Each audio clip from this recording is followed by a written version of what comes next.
नमस्कार दोस्तों, आज की इस वीडियो में आपको बताऊंगा चाप की लंबाई ज्ञात करने। सवाल कर रहा है 21 cm त्रिज्या वाले वृत्त का एक चाप केंद्र पर 120 डिग्री का कोण अंतरित करता है तो चाप की लंबाई ज्ञात करें। ध्यान से देखिएगा, ध्यान से समझना है। बहुत विद्यार्थी को पता नहीं रहता है चाप की लंबाई क्या है। देखिए, एक वृत्त है, ठीक है ना। एक वृत्त यहाँ केंद्र O है और इसका त्रिज्या 21 cm है और 21 cm जो त्रिज्या है और इसी पर एक चाप काटता है। चाप जो कि केंद्र पर 120 डिग्री का कोण बनाता है, यहाँ से यहाँ 120 डिग्री का कोण बनाता है। दूसरा चाप ऐसे काटता है तो E 21 cm है तो E भी 21 cm होगा हमारा, ठीक ना।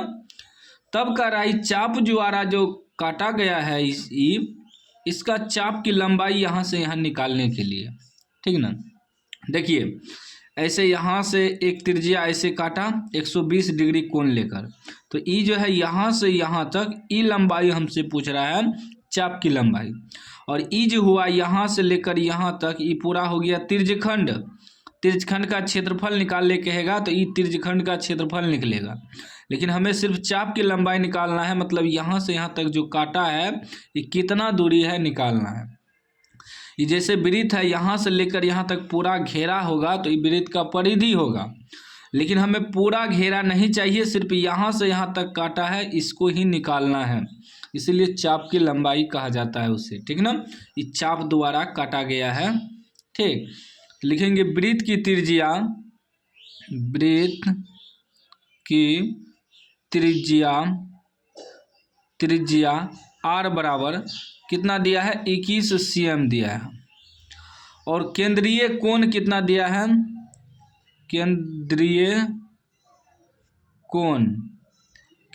कोण यानी कि थीटा बराबर कितना दिया है 120 डिग्री दिया है। हमें निकालना है चाप की लंबाई। लिखेंगे चाप की लंबाई, चाप की लंबाई बराबर सूत्र होता है थीटा बटे 360 डिग्री 2πr। देखिए 2πr जो है वृत्त का परिधि होता है, तो यहाँ से लेकर यहाँ तक पूरा चारों तरफ का घेरा हो गया 2πr।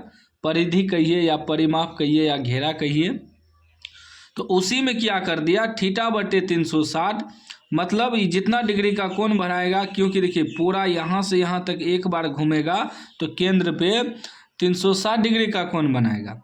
तो यहाँ हमें निकालना है 120 डिग्री कोण पर, क्योंकि 120 डिग्री कोण जितना काटा है उतना ही निकालना है। तो 120 डिग्री कोण बटे 360 हो जाएगा और वृत्त का जो परिधि है वही सूत्र लग जाता है। ये परिधीय हुआ ना, चारों तरफ का घेरा, तो हमें तो अभी सिर्फ यहाँ से यहाँ तक घेरा निकालना है, इसीलिए थीटा बटे 360 कर दिया जाता है, ठीक है ना।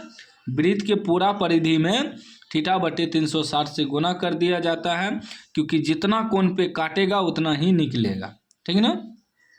अब देखिए थीटा की जगह हमें तो 120 डिग्री रखना है, क्योंकि 120 डिग्री का चाप की लंबाई निकालना है, बटे 360 डिग्री गुना 2, पाई का मान रखेंगे 22/7 गुना r कितना है 21 दिया है, ठीक है ना। कटाइए, 0 0 कट गया, 12 तिया 36 और 3 से काटेंगे 3 सते 21, 7 7 भी कट जाएगा।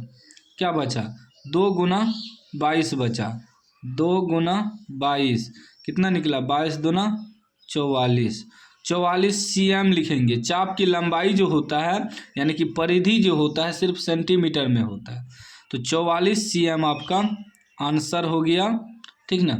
चाप की लंबाई हो गया। तो चाप की लंबाई सीख गए होंगे आज निकालना।